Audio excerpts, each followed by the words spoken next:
சாரதா சொல்றாங்க, வீடு என்னோட புருஷனோடது. நான் நினைச்சா அந்த வீட்டை விற்கவே விட மாட்டேன். எனக்கு தான் அந்த வீடு சொந்தம்னு எல்லார்கிட்டையும் சொல்ல முடியும். இருந்தாலும் நீங்க எல்லாரும் கேக்குறீங்கன்னு நானும் அத்தையும் பேசி முடிவு பண்ணிருக்கோம்.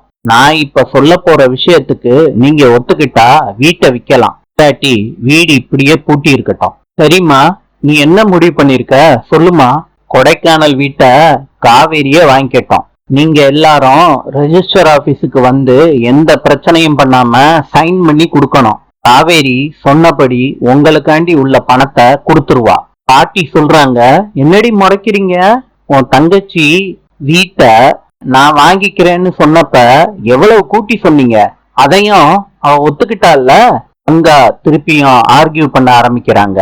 சாரதா சொல்றாங்க, இன்னமும் நீங்க ஒத்துக்கலாட்டி அந்த வீடு பூட்டியே இருக்கட்டும். சாரதாவையும் பாட்டியையும் காவிரியும் விஜயும் கார்ல கூட்டிட்டு போறாங்க.